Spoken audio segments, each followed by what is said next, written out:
ایک لوح محفوظ ہے جس کی تفسیر آپ کو پڑھنی ہے تو آپ حوالہ نوٹ کریں کہ 30ویں پارے میں سورۃ البروج ہے، والسماء ذات البروج، تو اسی سورہ کے اندر بل ہوا قرآن مجید فی لوح محفوظ کا ایک آیت ہے کہ یہ لوح محفوظ میں قرآن تھا۔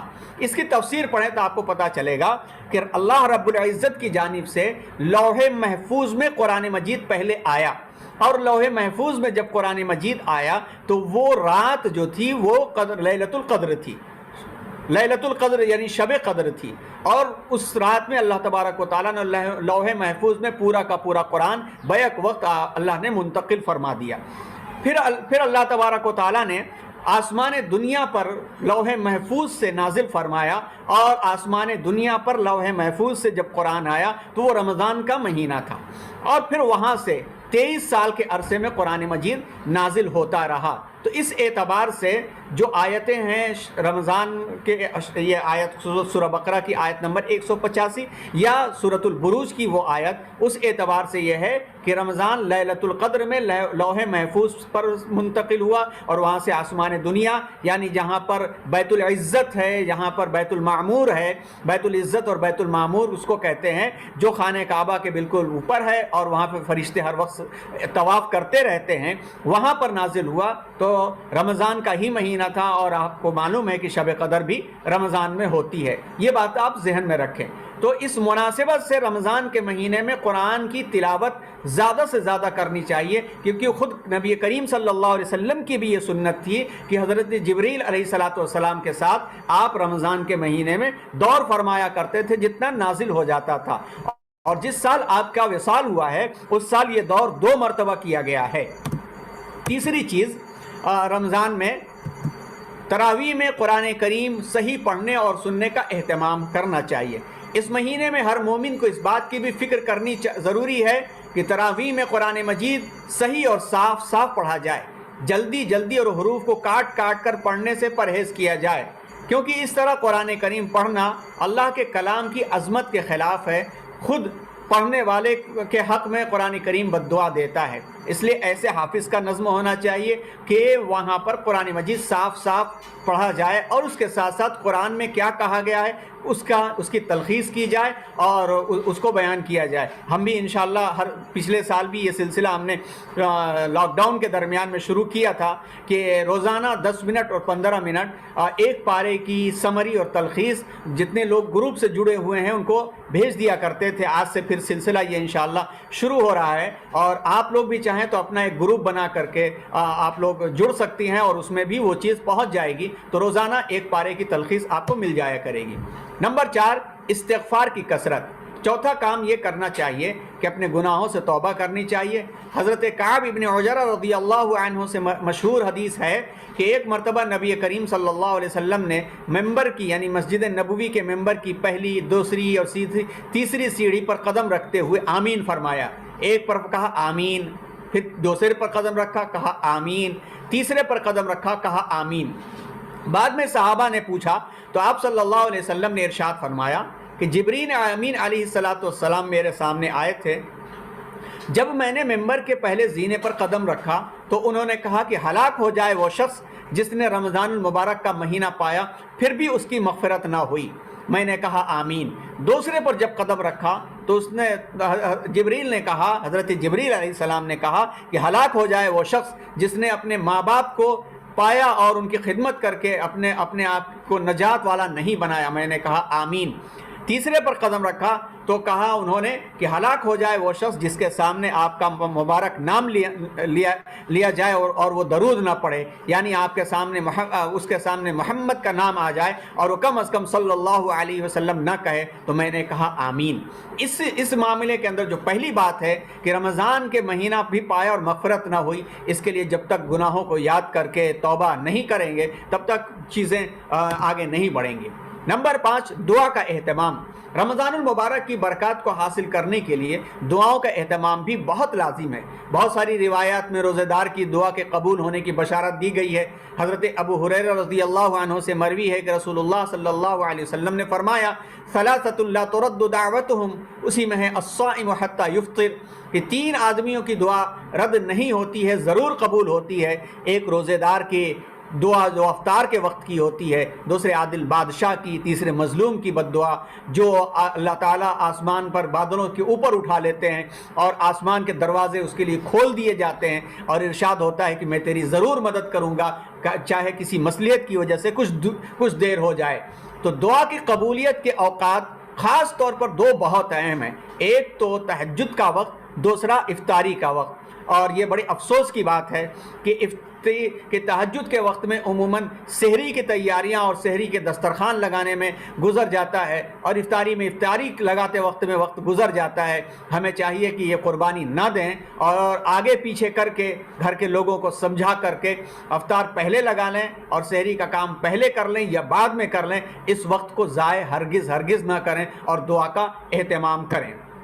نمبر 6، صدقات کی کثرت۔ رمضان المبارک میں نفلی صدقات سے بھی زیادہ دینے کی کوشش کرنا چاہیے۔ ایک تو ہے صدقہ جو ہوتا ہے وہ صدقہ 3 طرح کا ہوتا ہے، اور پہلا تو جو فرض ہے اور لازم ہے جس کو زکوٰۃ کہا جاتا ہے۔ اب یہاں پر زکوٰۃ کے مسئلے ہم نہیں چھیڑیں گے کیونکہ وہ مسئلہ چھیڑا جائے تو دوسرے اہم باتیں رہ جائیں گی۔ دوسرا ہے صدقہ واجب جس کو فطرہ کہتے ہیں جو رمضان المبارک میں ہے اور یا نظر کا ہے۔ تیسرا وہ ہے جو یوں ہی انسان دیتا رہتا ہے اور صدقہ نکالنے سے بلائیں ٹلتی ہیں، صدقہ نکالنے سے اللہ تبارک و تعالیٰ اس کا 10 گنا عطا فرماتے ہیں۔ من جاء بالحسنۃ فلہ عشر امثالھا۔ تو رمضان المبارک میں نفلی صدقات بھی زیادہ سے زیادہ دینے کی کوشش کرنا چاہیے۔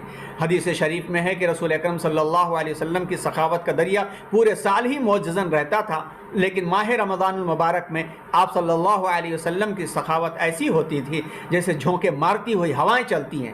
جو شخص بھی آپ صلی اللہ علیہ وسلم کے پاس آتا اس کو ضرور نوازتے۔ لہٰذا ہم کو بھی اس بابرکت مہینے میں اس سنت پر عمل کرتے ہوئے صدقات کی کثرت کرنی چاہیے۔ نمبر 7، کھانے کی مقدار میں کمی۔ 7ویں چیز جس چیز کا لحاظ رمضان المبارک کے مقصد کو حاصل کرنے میں معاون ہے، کھانے کی مقدار میں کمی کرنا چاہیے۔ اور افسوس کی بات ہے کہ یہ مہینہ کھانے کی مقدار میں کمی کا مہینہ ہے، لیکن ہم نے اس مہینے کو ایسا استعمال بنا دیا ہے کہ غیر مسلمین یہی جانتے ہیں کہ مسلمانوں کی یہ کھانے کا مہینہ ہے کہ پورے دن بھوکے رہتے ہیں اور پوری رات کھاتے ہیں، کیونکہ روزے کا مقصد ایسا ہے کہ جو شہوانی خواہشات ہیں اور جانوروں کی خواہشات ہیں صرف کھانے پینے کا اس کو کم کیا جائے، اور فرشتوں کی جو خصوصیات ہیں یعنی نورانی اور روحانی خصوصیات ہیں ان کو بڑھایا جائے، اور زیادہ کھانے سے یہ غرض فوت ہو جاتی ہے کہ اتنا سحری کھا لی جائے کہ آدھے دن تک کھٹی ڈکاریں آتی رہیں، اور اتنی افطاری کھا لی جائے کہ تراویح تک جو ہے کھڑے ہونا مشکل ہو جائے۔ یہ روزے کا مقصد نہیں ہے، اس کے اندر ہمیں کمی کرنا چاہیے۔ نمبر 8، گناہوں سے پرہیز۔ رمضان المبارک میں خاص طور پر گناہوں سے پرہیز کرنا نہایت ضروری ہے۔ ہر مومن کو یہ طے کر لینا چاہیے کہ اس برکت اور رحمت اور مغفرت کے مہینے میں آنکھ، کان اور زبان کا غلط استعمال نہ ہو، جھوٹ، غیبت، چغل خوری اور فضول باتوں سے مکمل پرہیز کریں۔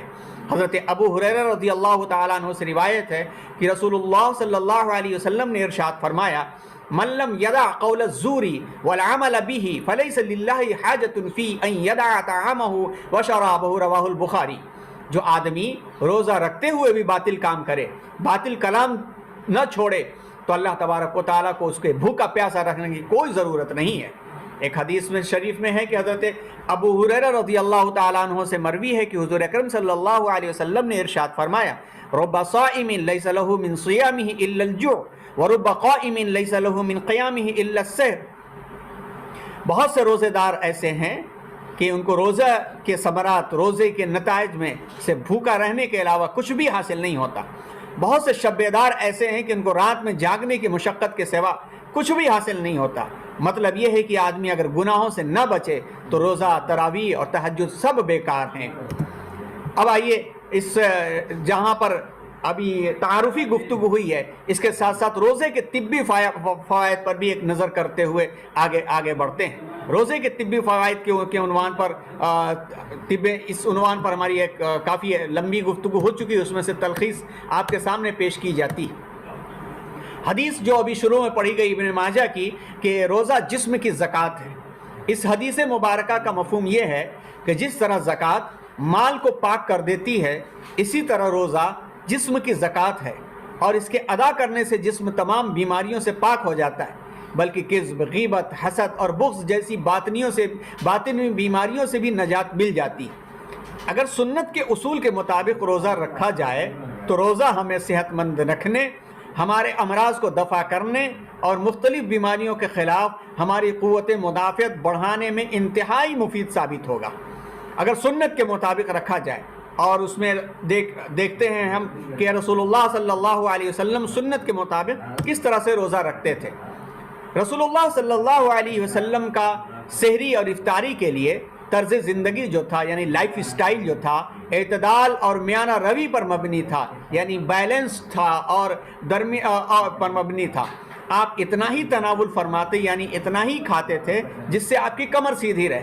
آپ صلی اللہ علیہ وسلم سحری کے لیے کوئی مخصوص کھانا نہیں تناول فرماتے تھے، جو بھی مل جائے آپ کھا لیتے تھے، لیکن آپ نے کھجور کے بارے میں تعریف کرتے ہوئے فرمایا، ابو داؤد میں یہ حدیث ہے کہ مومن کی بہترین سحری کھجور ہے۔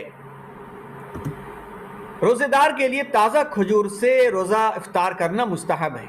اگر تازہ کھجور نہ ملے تو پھر جو بھی کھجور میسر ہو اس سے روزہ کھول لے، اگر یہ بھی نہ ہو تو پانی سے روزہ کھول لے۔ ابو داؤد اور ترمذی نے حضرت انس رضی اللہ عنہ سے روایت کیا ہے کہ رسول اللہ صلی اللہ علیہ وسلم نماز پڑھنے سے پہلے تازہ کھجوریں کھا کر روزہ افطار کرتے، اگر تازہ نہ ملتی تو جو بھی کھجوریں ملتی جس کو چھوارا کہتے ہیں اس سے روزہ افطار کرتے تھے، اور وہ بھی نہ میسر ہوتی تو آپ پانی کے چند گھونٹ بھر لیتے تھے اور اس سے افطار کیا کرتے تھے۔ اب سنت کے اصول کے مطابق روزہ اور جسمانی صحت مندی، اب آپ دیکھیں تو اس سلسلے میں جو روزے ملتے ہیں اسلامی اصولوں کے اندر، اس میں ایک تو رمضان کے فرض روزے، دوسرے شوال کے 6 عید کے روزے، تیسرے یوم عاشورہ یعنی غیر حاجی کے لیے یوم عرفہ کا روزہ، چوتھا ایام 20 یعنی چاند کی 13، 14 اور 15 تاریخ کا روزہ، پانچواں پیر اور جمعرات کا روزہ، اور چھٹا صوم داؤدی۔ اس کی تفصیلات میں نہ جاتے ہوئے مختصر یہ بات عرض کریں کہ جو سنت میں اور جو احادیث میں روزے ملتے ہیں، ان روزوں کو بھی دیکھا جائے اور ان روزوں کو بھی اگر سنت کے تقاضے کے مطابق ان روزوں کو بھی سنت کے تقاضے کے مطابق رکھا جائے تو انشاءاللہ تبارک و تعالی جسمانی بہت ساری سے فائدے حاصل ہوتے ہیں۔ اب آئیے روزے کے بارے میں میڈیکل ایسپیکٹ بھی دیکھتے ہوئے آگے بڑھیں۔ ایک Allan Cott fasting as way of life کے عنوان پہ ان کی ایک کتاب ہے، وہ لکھتے ہیں fasting brings a wholesome physiological rest for the digestive tract and central nervous system and normalise metabolism, یعنی روزے سے انسان کے نظام انہضام یعنی معدہ اور دماغی نظام کو مکمل طور پر آرام ملتا ہے اور غذا کے ہضم کرنے کا عمل نارمل حالت پہ آ جاتا ہے۔ اسی طرح سے روزے سے زہریلی مادوں کی صفائی ہوتی ہے۔ امریکہ کی انڈیانا یونیورسٹی کے ریسرچ محقق ڈاکٹر جیمس بالچ لکھتے ہیں، جو کتاب کا نام ہے پرسکرپشن فرام نیچرل ہیلنگ، روزے کی وجہ سے چونکہ جسم خوراک کو ہضم کرنے میں مشغول نہیں ہوتا، اس لیے جسم کے لیے ممکن ہو جاتا ہے کہ وہ اپنے اندر سے زہریلے مادوں کو خارج کر سکے، جس سے جسم کو شفا یابی ہوتی ہے۔ آج کل ہر شخص جانتا ہے کہ کولیسٹرول کے کتنی بڑی بڑی کارکردگیاں ہوتی ہیں۔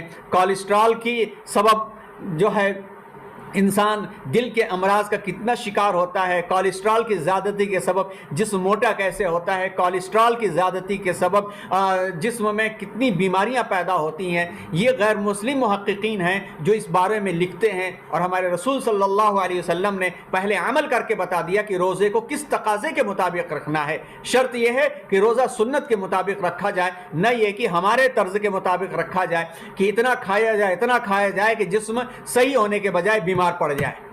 روزے سے جسم اور خون کی کیمسٹری پر برے اثرات نہیں پڑتے۔ روزے کے جسم پر جو مثبت یعنی پازیٹیو ایسپیکٹ آتے ہیں، اثرات مرتب ہوتے ہیں، ان میں سب سے زیادہ یہ ہے کہ خون کے روغنی مادے میں ہونے والی جو تبدیلیاں ہوتی ہیں اس سے دل کے لیے مفید چکنائی یعنی ہائی ڈینسٹی لیپوپروٹین جو ہوتی ہے HDL کی سطح میں تبدیلی ہوتی ہے، جس سے دل اور شریانوں کو تحفظ یعنی رگوں کو تحفظ حاصل ہوتا ہے۔ دن میں روزہ کے دوران خون کی مقدار میں کمی آتی ہے، یہ اثر دل کو فائدہ مند اور آرام پہنچاتا ہے، اس سے ہمیشہ بڑھے ہوئے خون کی سطح کم رہتی ہے۔ ایسے ہی عمان یونیورسٹی کے ریسرچ اسکالر ڈاکٹر سلیمان، انہوں نے سن 1404 ہجری کے رمضان میں ایک ریسرچ کیا، ایک تحقیق کی، جو ریسرچ اور تحقیق ان کی کتاب کے اندر ہے، the effects of fasting during Ramadan by doctor Suleman, November 1987 یہ کتاب میں موجود ہے۔ انہوں نے اس کا خلاصہ یہ ہے کہ 24 مرد اور 26 خواتین کو رمضان کے شروع میں ٹیسٹ کے بعد روزے رکھوائے گئے، اور روزہ مکمل ہونے کے بعد تحقیق کی گئی تو اس کا نتیجہ یہ نکلا کہ ان روزے دار مرد و خواتین کا 4 کلو سے 6 کلو کا وزن کم ہوا، لیکن خون میں تمام اجزاء کی مقدار بالکل نارمل رہی، جو خون اور جسم کی کیمسٹری پر برے اثرات مرتب نہ ہونے کا پیش خیمہ ہے، دلیل ہے۔ اور یہ تو بہترین ہے کہ جو لوگ ڈائٹنگ کے ذریعے سے دبلے ہوتے ہیں، ان کو دبلے ہونے کے ساتھ ساتھ ان کے جسم میں کچھ نہ کچھ کمی ہو جاتی ہے اور بلڈ کیمسٹری پر بھی برا اثر پڑتا ہے۔ لیکن اگر روزے کو، جیسا کہ ابھی بات آئی کہ ایک یا دو کھجور کھا کر کے سحری کی جائے، 1 یا 2 کھجور کھا کر کے روزہ رکھا جائے اور چند دن ایسے روزے رکھ لیے جائیں تو جسم کے اندر کے بہت سارے مضر مادے دور ہو جاتے ہیں۔ اسی طرح سے سعودی منتھلی میگزین پیج نمبر 173 کے اندر یہ بات لکھی گئی ہے کہ روزہ خلیوں یعنی سیلز کے درمیان اور جو سیلز سیپس ہوتے ہیں اور جو لیکوڈز ہوتے ہیں ان کے درمیان وہ ایک بیلنس بناتا ہے، توازن قائم رکھتا ہے۔ چونکہ روزے سے سیال مادوں یعنی لیکوڈ جو چیزیں ہوتی ہیں اس میں کمی آ جاتی ہے، جس سے سیل کے عمل میں بڑی حد تک سکون پیدا ہوتا ہے۔ یہ بات یہ سمجھ میں آئی کہ روزہ سے ہیلپر ٹی سیل کی مقدار بڑھ جاتی ہے، جو آرمی کے فیلڈ مارشل کی مانند ہوتی ہے، جو جسم کے تمام دفاعی خلیوں کو کنٹرول کرتے ہیں اور اس میں داخل ہونے والے ہر قسم کے جراثیم کے خلاف جنگ کی تیاری کرتے ہیں۔ ایسے ہی جسمانی امراض سے دوری میں بھی روزہ بہت مفید ہے اور دماغی امراض سے دوری میں بھی روزہ بہت مفید ہے۔ جو لوگ جوانی میں تسلسل کے ساتھ روزے کا اہتمام کرتے ہیں، جب یہ عالم پیری میں پہنچتے ہیں تو دماغی امراض کے شکار کم ہوتے ہیں۔ امریکہ کے نیشنل انسٹیٹیوٹ آف ایجنگ کے جو سربراہ ہیں ڈاکٹر مارک میٹیسن کے مطابق روزہ رکھنے سے انسانی دماغ نسیان یعنی الزائمر، رائشہ، پارکنسن اور اس کے علاوہ دیگر دماغی امراض سے محفوظ رہتا ہے۔ یعنی روزہ رکھنے سے یہاں پر مراد پوری تفصیلات وہ لی گئی ہیں، رمضان کے بھی روزے اور درمیان میں روزے اور روزے سنت کے تقاضے کے مطابق۔ ڈاکٹر مارکس میٹیسن مزید لکھتے ہیں it is likely to be a better to go on intermittent bounds of fasting in which you eat hardly anything at all، یعنی دماغ کو سب سے زیادہ فائدہ اس میں ہے کہ انسان وقتاً فوقتاً روزہ رکھے جس کے دوران وہ کچھ نہ کچھ کھائے پیے نہیں، اور یہ guardian.co.uk میں مل جائے گا۔ عمل ہائبرنیشن اور روزہ۔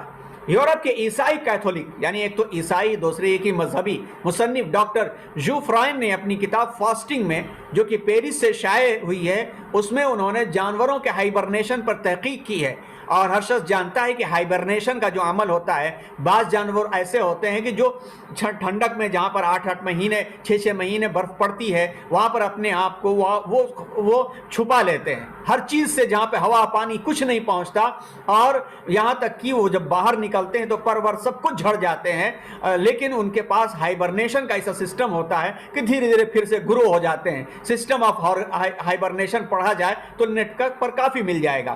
تو وہ یہ لکھتے ہوئے انہوں نے یہ دعویٰ کیا ہے کہ انسانوں کو بھی ہر سال 40 روزے رکھنے چاہیے، اور عیسائیت میں ایک جگہ پہ 40 روزے کا تذکرہ بھی ملتا ہے۔ اور ہم بھی دیکھیں تو سنت کے مطابق روزہ رکھنے میں یقیناً 40 روز کا تو ہمیں وقفہ مل ہی جاتا ہے۔ ایک تو یہ دیکھیں کہ رمضان کے 30 روزے، پھر عید کے یعنی شوال کے جو 6 روزے جس کو عید کہا جاتا ہے، جس کے بارے میں کہا جاتا ہے کہ جس نے شوال میں 6 روزے رکھ دیے تو پورے سال روزہ رکھنے کا ثواب ملتا ہے۔ اسی طرح سے محرم کی 9ویں 10ویں کا روزہ دیکھ لیا جائے، ایسے ہی بقرعید سے پہلے یوم عرفہ کا روزہ دیکھ لیا جائے تو 39 روزے تو ایسے ہی بن جاتے۔ مزید یہ ہے کہ پیر کے دن کا روزہ یا جمعرات کا روزہ یا ایام 20 13 14 15 ہر چاند کی تاریخ کا روزہ، اور یا پھر یہ کہ حضرت داؤد علیہ السلام کا جو روزہ تھا کہ ایک دن کھایا ایک دن روزہ رکھا۔ اس اعتبار سے اگر ہمارا عمل ہو جائے اور سنت کے مطابق اگر روزے رکھے جائیں تو جسم پر اور دماغ پر سارے اثرات بہت اچھی طرح سے مرتب ہوتے ہیں۔ تو یہ وہ باتیں تھی جو روزے کے تعلق سے اور استقبال رمضان کے عنوان پر بات تھی۔ اب آخر میں 3 باتیں اور بھی آپ کے سامنے عرض کر کے اپنی بات پوری کرتے ہیں۔ کل سے جو عشرہ شروع ہوگا، یعنی رمضان 3 حصوں میں بٹا ہوا ہے۔ پہلا حصہ ہے وہ عشرہ رحمت، دوسرا حصہ ہے عشرہ مغفرت، تیسرا حصہ ہے عشرہ آگ سے چھٹکارا پانے کا۔ تو پہلا حصہ رحمت کا ہے، اور رحمت خداوندی کو سمیٹنے کے واسطے اس میں زیادہ سے زیادہ اپنے آپ کو ہم خالی کریں، یعنی جسمانی اعتبار سے، روحانی اعتبار سے، اور اپنا ایک شیڈول بنا کر کے۔ اور ماشاءاللہ بہت سارے لوگ ایسے ہیں شہر میسور میں جن لوگوں سے رابطہ ہے، ان لوگوں میں سے کئی لوگ ایسے ہیں جنہوں نے اپنے اور اپنے بچوں کا ایک نظام بنایا اور اسی مطابق وہ لوگ گزارتے ہیں اور ان کو بہت فائدہ ملتا ہے۔ تو آپ بھی اسی طرح سے ایک شیڈول بنا لیں کہ 10 دن کے اندر ہمیں کیا کرنا ہے۔ مثال کے طور پر 10 دن میں ایک قرآن مجید کا دور مکمل کرنا ہے۔ 10 دن میں ہم 30ویں پارے کی سورت ترجمے کے ساتھ پڑھیں گے، اور ترجمے کے ساتھ پڑھنے کے ساتھ ساتھ ہر سورہ میں مین پوائنٹ کیا کہا گیا ہے اس کو ہم نوٹ کریں گے اپنی ڈائری میں، جو آئندہ کام آئے گا۔ 10 دن کے اندر ہمارے رشتے ناتے جو بکھرے ہوئے ہیں ان سے رابطہ کر کے ان کے حالات کو ہم معلوم کریں گے۔ 10 دن کے اندر جو نفل نمازیں جو چھوٹی ہوئی ہیں ان نفل نمازوں کا اہتمام کریں گے۔ 10 دن کے اندر جو تسبیحات آتی ہیں ان تسبیحوں میں سے ہر دن ایک تسبیح کا سسٹم رکھیں گے، جیسے لا الہ الا اللہ کی ایک تسبیح ہے، ایک سبحان اللہ کی تسبیح ہے، ایک الحمدللہ کی تسبیح ہے، اللہ اکبر کی تسبیح ہے، اور اسی طرح سے اسماء حسنہ کی تسبیحات ہیں۔ تو 99 جو ہیں اس میں سے ہم 10 کا یا 15 کا ہر دن کا اہتمام شروع کریں گے، تاکہ 10 دن میں اسماء حسنہ کی تسبیحات پوری ہو جائیں۔ اور آپ کو یہ بھی معلوم ہوگا کہ تسبیح کہتے ہیں کسی چیز کو، کسی اللہ کے پاک نام کو اور اللہ کے ذکر کو 100 مرتبہ پڑھنے کو۔ اس طرح سے ایک نظام اپنے اعتبار سے، اپنی سہولت کے اعتبار سے بنائیں۔ پھر عشرہ مغفرت، اس کے اندر توبہ اور استغفار اور صلاۃ التسبیح کا خوب اہتمام کرتے ہوئے دعائیں کریں اور مغفرت حاصل کریں۔ عشرہ جو آگ سے چھٹکارا پانے کا جو عشرہ ہے وہ عشرہ طاق راتوں کا ہے، یعنی شب قدر کا ہے، اور ان طاق راتوں کے اندر ایک کوشش ہو کہ ہر طاق رات کبھی مس نہ ہونے پائے، تاکہ ہمیں شب قدر مل جائے۔ اور ایک مرتبہ شب قدر مل گئی تو آپ کو معلوم ہے کہ 84 سال عبادت کے برابر کا ثواب مل جاتا ہے۔ اس رات کو لہو لعب اور ادھر ادھر گھومنے، اب تو لاک ڈاؤن کا ہی زمانہ چل رہا ہے اور آئندہ کیا ہوگا معلوم نہیں، لیکن اگر کھلی بھی رہے تو اکثر ایسا ہوتا ہے کہ ان طاق راتوں میں بازاروں کی زینت ہم بن جاتے ہیں، رات بھر خریداریاں ہوتی ہیں اور وہاں رب بانٹ رہے ہوتے ہیں۔ لہٰذا ایسا کام ہرگز نہ کریں اور طاق رات میں خوب اہتمام کریں، اور ساتھ ساتھ میں اعتکاف کی کوشش کریں۔ اعتکاف 3 طریقے کا اعتکاف ہو سکتا ہے۔ پہلا یہ ہے کہ پہلی طاق رات سے لے کر کے چاند نکلنے تک کسی ایک جگہ پر 10 دن کا اعتکاف کریں، جس میں اعتکاف کے تقاضوں کے علاوہ کچھ نہ ہو۔ مرد حضرات مسجد میں، خواتین گھر میں بھی کسی گوشے اور کسی کونے میں اعتکاف کر سکتی۔ اگر یہ نہیں ہو سکتا تو ہر طاق رات میں اعتکاف کر لیں، یعنی رات میں اپنے ضروریات سے فارغ ہو کر کے ایک جگہ کنارے بنا لیں اور اس کو گھیر لیں چادر سے، اور گوشے میں جا کر کے نیت کر کے اعتکاف کی نیت سے بیٹھ جائیں، اور وہاں پر ہم رہیں اور رب رہیں، درمیان میں کوئی حائل نہ رہے، اور دعائیں کریں اور عبادتیں کریں اور پھر سحری کے وقت میں نکلیں۔ تیسرا یہ ہے کہ 27ویں شب سے بیٹھ جائیں اور چاند رات تک نکلیں۔ تو یہ 3 کام کیے جا سکتے ہیں اور ان 3 کاموں میں خاص دعاؤں کا اہتمام کیا جانا چاہیے، اور یہ ہوتا ہے رمضان المبارک کا استقبال۔ اور اس میں خاص ساتھ میں جو صدقہ فطر ہوتا ہے، جس کو فطرہ ہم کہتے ہیں، یہ فطرہ اصل میں عیدگاہ جانے سے پہلے نکالنا ہے، لیکن ہم اس کے پہلے بھی دیکھ کر کے معلوم کر کے ضرورت مندوں اور حاجت مندوں کو دیکھ کر کے معلوم کر سکتے ہیں۔ اطراف کے علماء اور بتا دیتے ہیں کہ اس علاقے میں فطرہ کتنا ہے، اس اعتبار سے جمع کر کے کسی ایک کو بھی دے دیتے ہیں یا ضرورت مندوں کو بانٹ سکتے ہیں۔ جتنا ہے اس سے زیادہ بھی نکال سکتے ہیں، اور جتنا زیادہ ہو جانا چاہیے اتنا زیادہ ہمیں نکالنے کی کوشش کرنی چاہیے۔ اور اس سلسلے میں جو بات شروع میں کہی گئی، بس وہیں پر آ کر کے بات ختم کرتے ہیں کہ اللہ تبارک و تعالیٰ نے سورہ بقرہ کی آیت نمبر 183 میں اور اس کے بعد کی آیت نمبر 185 میں جو بات ارشاد فرمائی کہ یا ایھا الذین آمنوا کتب علیکم الصیام کما کتب علی الذین من قبلکم لعلکم تتقون، اے ایمان والو تم پر روزے فرض کر دیے گئے جیسا کہ تم سے پہلے کی امتوں پر بھی فرض کیے گئے، تاکہ تم متقی بن جاؤ۔ اور تقوی حاصل کرنے کے واسطے ہمیں قرآن میں دیکھنا پڑے گا کہ اللہ تبارک و تعالیٰ نے تقوی کے بارے میں کیا کہا ہے، کیونکہ رمضان قرآن کے ساتھ خاص ہے۔ شہر رمضان الذی انزل فیہ القرآن ھدی للناس وبینات من الھدی والفرقان، کہ رمضان وہ مہینہ ہے جس میں قرآن نازل ہوا، اور یہ ہدایت ہے اور ساری انسانیت کے لیے اور واضح کرنے والی یہ کتاب ہے۔ اور اسی کو ہم سورۃ الفاتحہ میں اہدنا الصراط المستقیم جب کہتے ہیں کہ اللہ ہمیں صراط مستقیم کی طرف لے چلیے، تو اللہ تعالیٰ کہتے ہیں کہ یہ کتاب ہے، اس میں ھدی للمتقین ہے۔ جو احساس ذمہ داری کے ساتھ اس سے ہدایت کی راہ تلاشے گا تو وہی متقیوں میں شامل ہوگا۔ اور متقین کی تعریف کرتے ہوئے سورہ بقرہ کی آیت نمبر 177 کا بھی ہم نے حوالہ دیا، اور اس میں اللہ تعالیٰ نے اولئک هم المتقون کا لفظ استعمال کیا ہے، اور وہ 5 خصوصیات دیکھی جائیں۔ ان 5 خصوصیات کو دیکھ کر کے رمضان المبارک میں خاص اہتمام کی کوشش کی جائے۔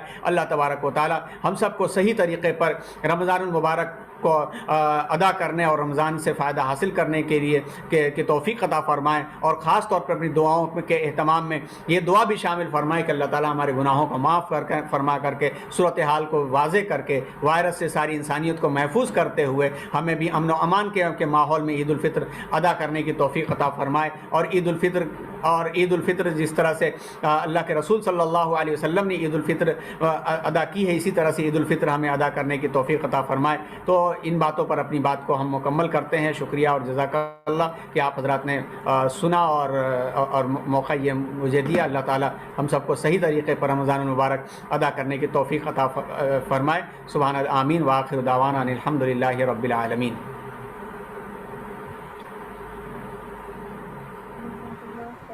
مولانا نے ہمیں اپنے عالمانہ تاثرات، ناصحانہ کلمات اور رمضان کے متعلق اہم باتوں سے روشناس فرمایا۔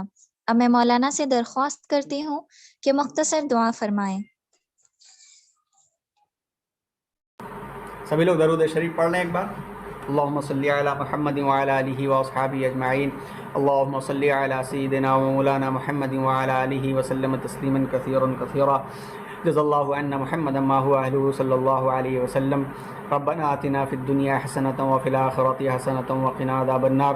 ربنا اتمم لنا نورنا وکفر عنا سیئاتنا وتوفنا مع الابرار۔ ربنا آتنا من لدنک رحمۃ وہیئ لنا من امرنا رشدا۔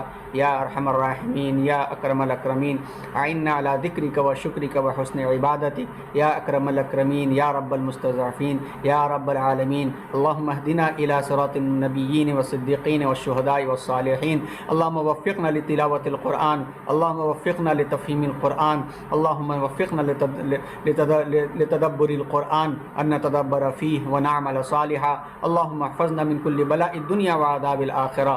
اللهم احفظنا من سيء الأسقام وعافنا وارحمنا واحفظنا من بلاء الدنيا وعذاب الآخرة، واحفظنا من سيء الأسقام وعافنا وارحمنا واحفظ أهلنا من جرثومة الكورونا يا أرحم الراحمين يا رب المستضعفين يا أكرم الأكرمين يا غفور الرحيم۔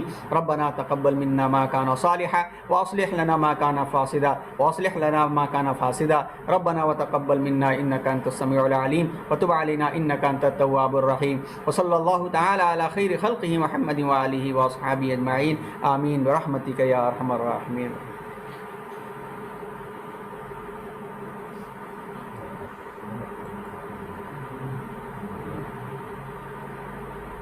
خوش قسمتی کہ آپ کہاں ہم کہاں ذروں کو آفتاب بنانے کا شکریہ۔ میں شکریہ کے لیے محترمہ حاجرہ صاحبہ سے درخواست کرتی ہوں کہ سامعین کا شکریہ ادا کریں۔ محترمہ حاجرہ۔ السلام علیکم ورحمۃ اللہ وبرکاتہ۔ مہمان خصوصی، مینجمنٹ حضرات، سیکریٹری صاحب، اساتذہ اکرام، عزیز والدین اور پیارے بچوں، السلام علیکم ورحمۃ اللہ وبرکاتہ۔ میں نہایت مشکور ہوں کہ مجھے اس ویبینار میں شکریہ ادا کرنے کا موقع فراہم کیا گیا۔ میں سب سے پہلے ہمارے آج کے مہمان خصوصی مولانا ڈاکٹر محمد حاذق ندوی صاحب دامت برکاتہم، academic directors Darul Uloom Tipu Sultan research centre کا اپنی اور ادارے کی جانب سے شکریہ ادا کرتی ہوں کہ آپ نے اپنا قیمتی وقت دیا اور لبیک کہتے ہوئے ہمارے پروگرام میں شریک ہوئے، نہایت قیمتی باتوں سے نوازا۔ انشاءاللہ ہم تمام اس پر عمل کریں گے۔ اس کے بعد میں ہمارے ادارے کے سیکریٹری جناب سیف اللہ صاحب کا بھی شکریہ ادا کرتی ہوں کہ انہوں نے ہر دینی مجالس کو بڑے شوق و ذمہ داری سے ادا کرتے آ رہے ہیں۔ اللہ انہیں جزائے خیر عطا فرمائے۔ اس کے بعد میں یہاں پر موجود تمام پرنسپلز اور تمام ہیڈ مسٹرز اور تمام اساتذہ کا بھی شکریہ ادا کرتی ہوں۔ میں بالخصوص اس ویبینار میں موجود تمام والدین اور تمام بچوں کا شکریہ ادا کرتی ہوں اور یہاں پر موجود شرکاء کا فرداً شکریہ ادا کرتی ہوں۔ آخر میں شعبہ دینیات اور ادارے کی جانب سے عائشہ مہر مام کا بھی شکریہ ادا کرتی ہوں کہ انہوں نے باقاعدہ اس پروگرام میں ہمارا ساتھ دیا۔ شکریہ میم، جزاک اللہ خیر۔